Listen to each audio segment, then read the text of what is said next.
Have a listen to this transition.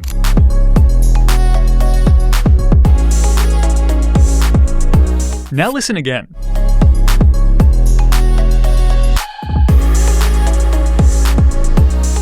Same chord change, completely different impact. And it's not the sounds that make the difference or the effects that you use. It's because it's not just about the build-up, it's about the landing too. And most producers only focus on one. So today I'm going to show you 7 transition techniques you can drop straight into your tracks so every section hits with real impact. Technique number 1, the delayed burst. Now the magic move here is on beat 2 of the chorus. A burst of color that hits one beat after the section change. Here's a great example with Taylor Swift's Elizabeth Taylor.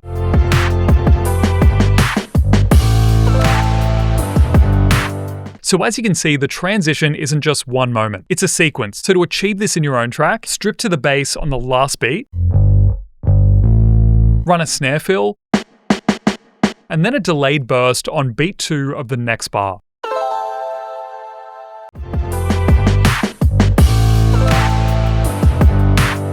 And what if you really want something more emotional, like the songs just being pulled forward? Technique number 2, the Pitchbend pad. Take a chord pad of a different texture and place it on the last chord of your chord progression. After that, use Pitchbend to bend that chord into the next one. Have a listen to this example in Zayn and Jisoo's Eyes Closed.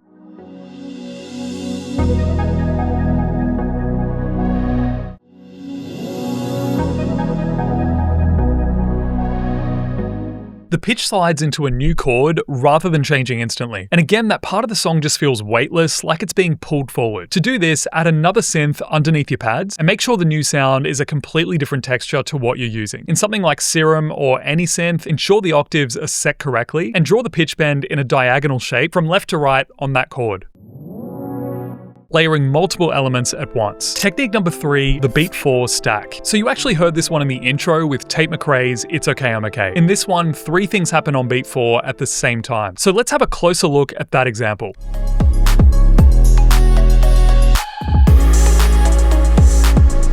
Any of those elements alone would feel really weak, but together they feel intentional. To try the beat 4 stack in one of your tracks, add a vocal chop, synth, or breath on beat 4, and run any kind of drum fill in the time you have after that. And that combo stack, going from something light to the heaviness of the drums, works really nicely. But what if your transition isn't about contrast on the landing? What if it's about taking everything away before you get there? Technique number 4, pull back and reverse. In this technique, 2 beats before the chorus, everything strips out. We've got just a vocal carrying through and a reverse kick layered underneath. And Zen by Jennie is a perfect example. This is what it sounds like.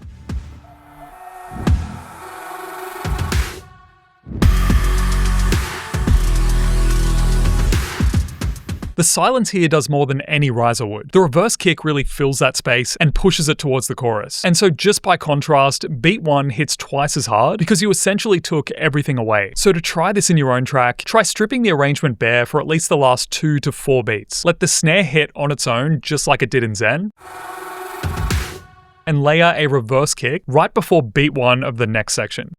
And that'll give it the forward motion after the silence. And if you want to make that stop hit even harder, in Zen they layer a riser plus a studded vocal in the bar before everything strips out. And so that void feels really intentional and not empty.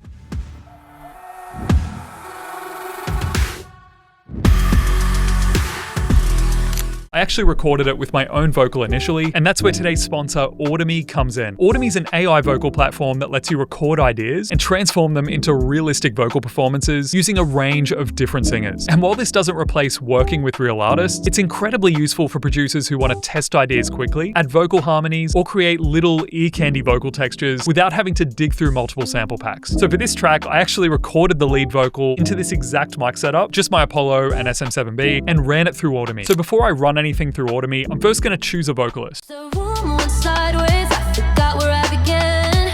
Every word you say, replaying in my head. Cool, so I really like the sound of Hayley's vocal, so we're going to use that one. Then I'm going to pitch shift it up an octave and keep the conversion strength to around 30%. It then takes a few seconds to convert, and here's the result. Move my light, gon' touch my glow, my matter. Nobody gon' move my soul, gon' move my aura, my matter. Nobody gon' move my light, gon' touch my glow, my matter.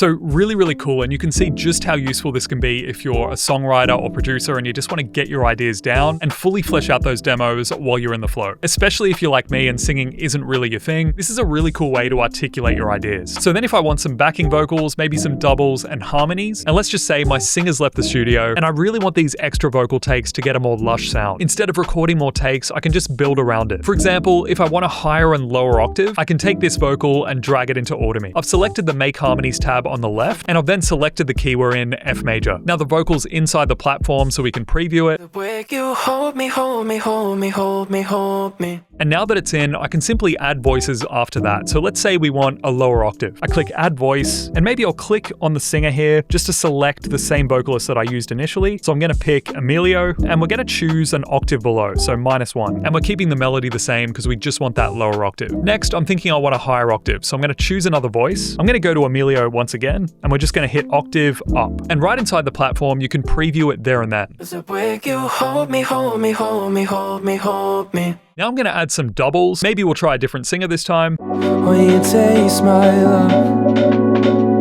So we'll choose Adam here, we'll keep everything the same, and then we'll go with the next default singer that shows up for another double, and this is what it sounds like. The way you hold me, hold me, hold me, hold me, hold me. If you want to check out Automate for yourself, I've left a link and discount code in the description. Now back to the video. Technique number 5, the chord bloom. This is where we build towards a section with rhythmic chord stabs for tension, and then on beat 1 of the new section, those chords bloom open. And Sabrina Carpenter's Bed Chem is a perfect example. Have a listen to this section.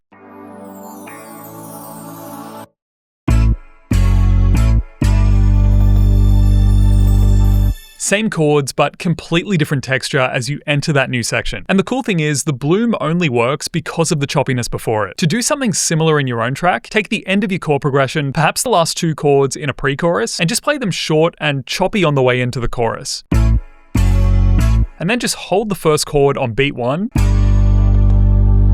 with something subtle on top.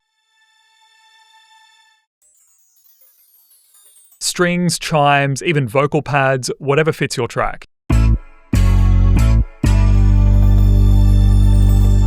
Technique number 6, the percussive build. For this transition, you want to strip the melodic elements out completely, and you can replace them with things like reverse hits, verbed claps, or any other percussive element.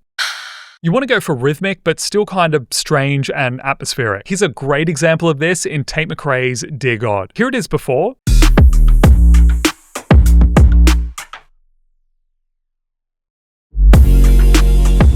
And then after adding the percussive build,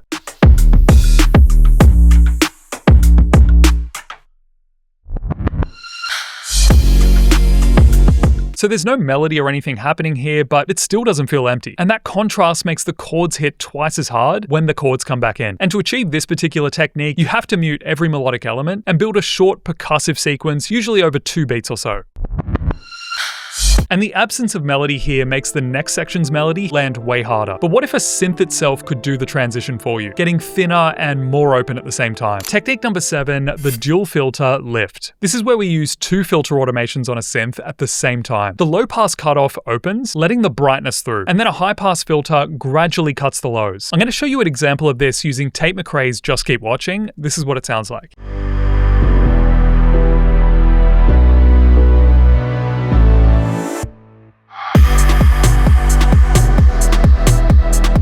The synth almost shrinks and expands at once, and the song just feels like it's lifting off from that point. To try this in your own track, automate the low pass filter either on your synth or with an EQ, opening up across the last 1 to 2 bars. And then set up a separate high pass filter. I often just use the stock Ableton EQ, gradually cutting out the lows.